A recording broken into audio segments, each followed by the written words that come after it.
Hi hello friends, ఎలా ఉన్నారండి? అందరూ బాగున్నారా? ప్రీవియస్ వీడియోలో ఇంట్లోనే నెయ్యి ఎలా ప్రిపేర్ చేయాలో చూపించాను కదండి. సో నెయ్యి తీసే ప్రాసెస్లో మనకి మధ్యలో మనం వెన్న ముద్దను తీస్తాం కదా, తీసినప్పుడు మనకి బటర్ మిల్క్ మజ్జిగ వస్తుంది కదా. సో ఆ మజ్జిగని మనం మురుకులు చేయడానికి వాడినట్లయితే మురుకులు చాలా టేస్టీగా వస్తాయండి. సో ఈరోజు మనము వాటితో మురుకుల్ని ఎలా ప్రిపేర్ చేయాలో తెలుసుకుందామండి. సో చూసారు కదా, ఇదంతా మనం బియ్యం పిండిలో వేసుకోవాలన్నమాట ముందుగా. సో మీరు ఎంత క్వాంటిటీ ప్రిపేర్ చేస్తారో అంత క్వాంటిటీ బియ్యం పిండిని ఒక బేసిన్లో వేసేసుకొని మనకి వచ్చిన బటర్ మిల్క్ అంతా ఇందులో వేసేసుకోవాలి. సో ఇలా మొత్తం వేసేసిన తర్వాత నెక్స్ట్ మనం సీజనింగ్ అనమాట, లైక్ ఉప్పు కారం అవన్నీ వేసేసుకోవాలి. సో నెక్స్ట్ ముందుగా కారం వేస్తున్నాం. సో తగినంత కారం, దానికి క్వాంటిటీని బట్టి కారం వేసేసుకోవాలి. అలాగే ఉప్పు, నువ్వుల్లో కాల్షియం కంటెంట్ బాగుంటుందండి. సో కంపల్సరీ నువ్వుల్ని డైలీ డైట్లో ఏదో విధంగా యాడ్ చేసేలాగా చూడండి. అలాగే ఇక్కడ వాము వేసాము, లేదు అంటే జీలకర్ర కూడా వేసుకోవచ్చు. సీజనింగ్ అనేది మీ ఇష్టము. సో మంచిగా ఒకసారి కలిపేసిన తర్వాత కొద్దిగా వాటర్ వేసుకుంటూ మనకి మురుకుల పిండి ఎలా ఉంటుంది సాఫ్ట్గా అలా తడపాలన్నమాట.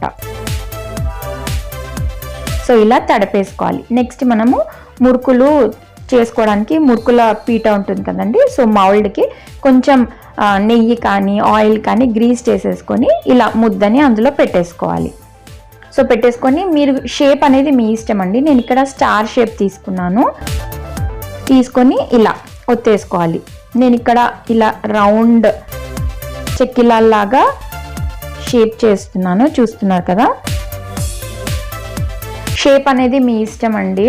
సో మీ ఇంట్రెస్ట్ని బట్టి నేను ఇక్కడ ఈ షేప్ చేస్తున్నాను, లేదంటే నార్మల్ చిన్న సైజ్ కూడా చేసుకోవచ్చు. షేప్ సైజ్ అనేది మీ ఇంట్రెస్ట్ని బట్టి చేసుకోండి. సో ఇలా అన్నీ ప్రిపేర్ చేసుకుని మనం నెక్స్ట్ కడాయి పైన ఆయిల్ వేసేసి వేడి చేసుకోవాలి. సో చూస్తున్నారు కదా అండి, ఇలా అన్నీ రెడీ చేసేసుకున్న తర్వాత నెక్స్ట్ వీటిని మనం ఫ్రై చేసుకోవాలి. సో అన్నీ రెడీ అయిపోయాయి. సో ఆయిల్ కూడా వేడెక్కిపోయిందండి. సో ఒక్కొక్కటి వేసేసుకుందాం. సో ఇలా అన్నీ వేసేసుకొని మనకి నార్మల్గా ఫ్రై చేసేసుకోవాలి. లైట్ బ్రౌన్ షేడ్ వచ్చే వరకు చూసుకొని ఫ్రై చేసేసుకోవాలి.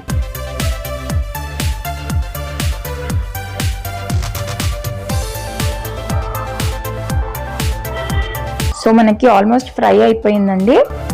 సో ఇంకా తీసేసుకోవచ్చు. చూస్తున్నారు కదండి, అంతేనండి.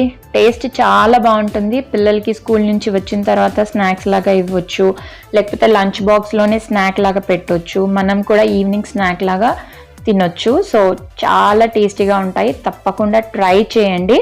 ట్రై చేసి ఎలా వచ్చిందో కూడా నాకు కామెంట్ సెక్షన్లో తెలియజేయండి. మీ అందరికీ వీడియో నచ్చింది అని ఆశిస్తున్నాను. నచ్చితే లైక్ చేయండి, షేర్ చేయండి. అలాగే ఛానల్ని కొత్తగా చూస్తున్న వాళ్ళు సింపుల్ సౌమ్య తెలుగు ఛానల్కి సబ్స్క్రైబ్ చేసుకోవడం అస్సలు మర్చిపోవద్దండి. అలాగే పక్కనే ఉన్న బెల్ ఐకాన్ని క్లిక్ చేస్తే నేను కొత్తగా వీడియోస్ పెట్టగానే మీకు నోటిఫికేషన్స్ వెంటనే వచ్చేస్తాయి. థ్యాంక్ యూ ఫర్ వాచింగ్ అండి. మరిన్ని మంచి వీడియోస్తో మళ్ళీ మీ ముందుకు వస్తాను. Thank you once again.